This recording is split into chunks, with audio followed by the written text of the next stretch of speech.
अस्सलामु अलैकुम वरहमतुल्लाहि वबरकातुह।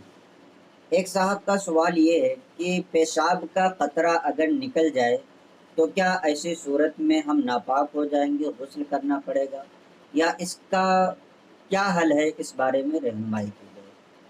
पेशाब जो है ये नजासत गलीज़ा में से है, और नजासत गलीज़ा जो है ये ऐसी नापाकी है कि अगर कपड़े या बदन पर लग जाए तो अगर 1 दिरहम की मकदार से ज़्यादा लगा हो तो ऐसी सूरत में उसका धोना फ़र्ज होता है। अगर 1 दिरहम के बराबर हो तो उसका धोना वाजिब है कि बग़ैर धोए किसी शख्स ने नमाज पढ़ ली तो ऐसी सूरत में उसकी नमाज वाजिबुल इयादा होगी। और अगर 1 दिरहम से कम है तो ऐसी निजासत का धोना सुन्नत है कि बग़ैर धोए किसी ने पढ़ ली तो नमाज तो हो जाएगी लेकिन सुन्नत के खिलाफ होगा। अब पेशाब के जो क़तरात हैं, कभी वो पेशाब करने के बाद निकलते हैं, कभी हम चलते फिरते रहते हैं तो निकल जाते हैं, या कभी कभी ऐसा होता है कि किसी किसी को बीमारी भी होती है कि पेशाब के क़तरे उनको बहुत ज़्यादा निकलते रहते हैं। तो अब ऐसी सूरत में वो जो है नमाज वगैरह को छोड़ देते हैं कि भाई हम तो दिन भर नापाक रहते हैं और दिन भर पेशाब का क़तरा हमारे शर्मगाह से टपकता रहता है, तो ऐसे सूरत में हम कितनी बार गुस्ल करेंगे और कितनी बार नमाज पढ़ेंगे। हालांकि ये उनकी गलत फहमी है। पेशाब के क़तरे के निकलने से इंसान नापाक नहीं होता है। इंसान नापाक कब होता है?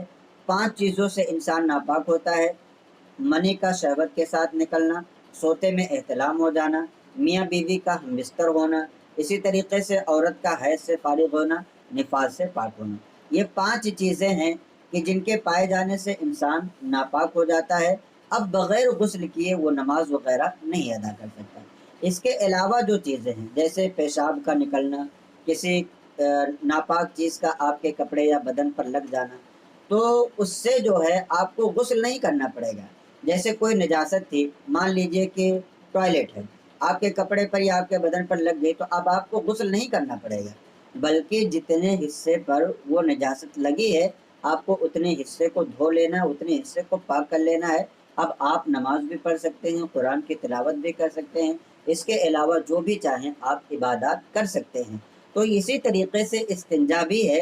अगर किसी को इस्तिंजा के क़तरे निकलते हैं, पेशाब के क़तरे बार बार निकलते हैं, तो उसको ये परेशान रहने की ज़रूरत नहीं है कि भाई साहब हम तो नापाक हो गए, अब हमें गुस्ल किए बगैर नमाज नहीं पढ़ सकते। ऐसा नहीं है। आपके पेशाब के क़तरे अगर निकलते हैं, आप देखिए कि अगर 1 दिरहम से ज़्यादा आपके कपड़े पर लगता है तो ऐसी सूरत में कपड़े का उतना वो हिस्सा धोना फ़र्ज होगा जितने हिस्से पर पेशाब का क़तरा लगा है। अगर 1 दिरहम के बराबर है तो धोना वाजिब होगा। 1 दिरहम से कम है कि कभी कभी ऐसा होता है इंसान को एक आध कतरे निकल जाते हैं, तो उसको धोना भी नहीं ज़रूरी है। हाँ, अगर धो लेगा तो वो सुन्नत के मुताबिक अमल करने वाला होगा और सुन्नत पर अमल करने से सवाब मिलता है। अब जिन लोगों को ये शिकायत है उनको बार बार नहाने की ज़रूरत नहीं है, बल्कि वो उतने हिस्से को धो लें और उतने हिस्से को धोने के बाद वो नमाज, कुरान शरीफ की तिलावत, इसी तरीके से जो दूसरी इबादतें हैं उनको वो करना चाहें तो वो कर सकते हैं, उनको गुस्ल करने की ज़रूरत नहीं है। तो उम्मीद करता हूँ कि आपको ये मसाला सही तरीके से समझ में आ गया होगा। आपसे गुजारिश है कि अगर चैनल पर नए हैं तो चैनल को सब्सक्राइब कर लें और अपने दोस्तों अहबाब को भी इस चैनल से जोड़ें ताकि उनको भी दीनी मालूमात हासिल होती रहे।